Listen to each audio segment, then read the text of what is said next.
بسم اللہ الرحمن الرحیم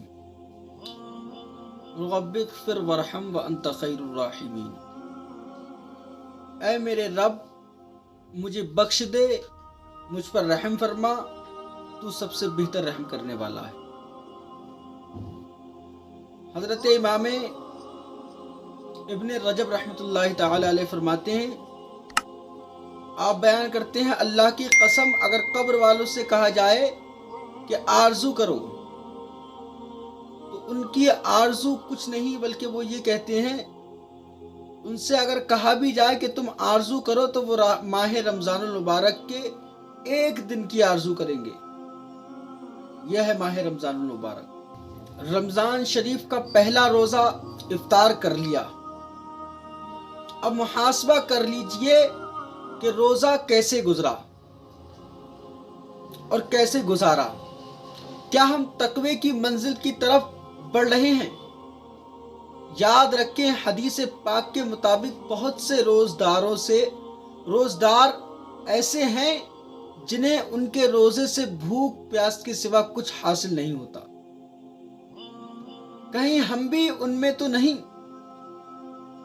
سوچیں، اگر کسی ڈاکٹر نے بخار کے مریض کو دوا دی اور کہا ہو یہ کھا لو شفا ہو جائے گی، مریض دوا کھا لے لیکن ساتھ ہی بد پرہیزی کرے، ٹھنڈے پانی سے نہا لے، تو کیا مریض شفا یاب ہوگا؟ اس میں نقص کس کا ہے؟ اس میں دوا کا نقص نہیں ہے بلکہ اس میں مریض کا نقص ہے، کیونکہ ڈاکٹر نے جو اس سے کہا تھا کہ آپ کو پرہیزی کرنی ہے، اس نے وہ پرہیزیاں نہیں کی۔ ایسے ہی ماہ رمضان المبارک کا مہینہ ہے، اگر کوئی ڈاکٹر کے کہنے پر مریض ہے اور وہ کوئی بھی دوا کھاتا ہے اور بد پرہیزی کرتا ہے، پرہیزی نہیں کرتا ہے، تو اس کو وہ دوا جب تک کام نہ کرے گی جب تک کہ وہ صحیح طریقے سے ڈاکٹر کے کہنے کے پر صحیح طریقے سے پرہیزی نہیں کرے گا۔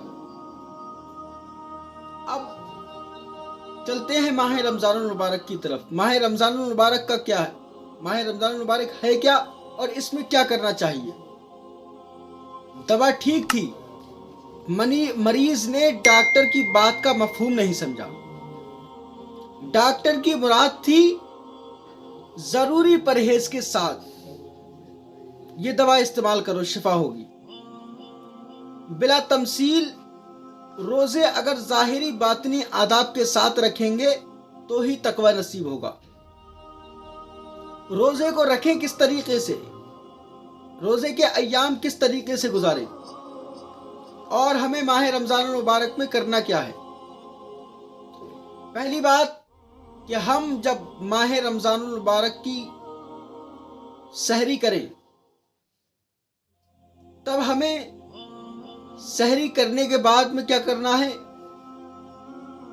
نماز فجر ادا کرنی ہے، اور نماز فجر کے بعد میں قرآن پاک کی تلاوت کریں یا جو بھی آپ سے ہو وہ کریں، لیکن ایسا نہ ہو کہ آپ موبائل لے کے بیٹھ جائیں اور اس میں فیس بک چلائیں یا گانے وغیرہ چلائیں۔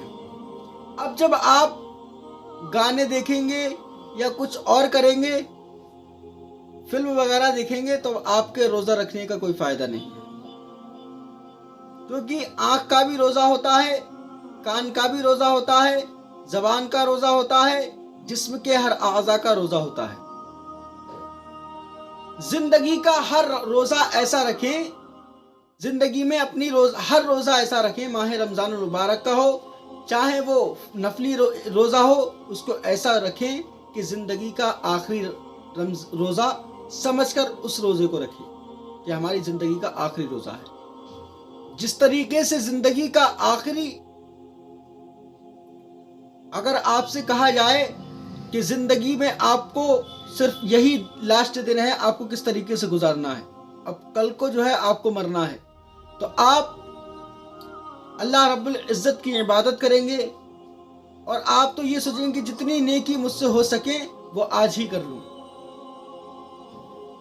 جتنا قرآن مجید ہو سکے، جتنا صدقہ کر سکوں، جتنی نمازیں پڑھ سکوں وہ ایک دن میں ہی کر لوں۔ تو اسی طریقے سے آپ جب یہ سوچ کر روزہ رکھیں گے کہ یہ میری زندگی کا آخری روزہ ہے، تو ہر روزہ آپ اللہ رب العزت کو خوش کرنے کے لیے جب روزہ رکھیں گے، تو آپ جب یہ سوچیں گے کہ ہماری زندگی کا آخری روزہ ہے یہ، تو ہر روزہ آپ احتیاط کے ساتھ گزاریں گے، اس میں آپ اللہ رب العزت کی عبادت کریں گے، اسی میں اللہ رب العزت کو جو پسند ہے وہ کام کریں گے۔ اگر آپ یہ سوچیں گے کہ 30 روزے ہیں کسی میں بھی ہم کر لیں گے، تو آپ کا فاقہ رہنے سے کوئی فائدہ نہیں ہے، کیونکہ جب آپ روزہ رکھ رہے ہیں اور فلمیں دیکھ رہے ہیں، گانے سن رہے ہیں، تب اس سے کوئی فائدہ نہیں ہے۔ تو رمضان بھی روزہ رکھنے سے، رمضان کے روزے رکھنے سے کوئی فائدہ نہیں ہے۔ اللہ رب العزت ہم سب کو عمل کی توفیق عطا فرمائے۔ اللہ رب العزت ہم سب کو ماہ رمضان المبارک کے روزے رکھنے کی توفیق عطا فرمائے، ماہ رمضان المبارک کا ادب کرنے کی توفیق عطا فرمائے۔ السلام علیکم ورحمۃ اللہ تعالی وبرکاتہ۔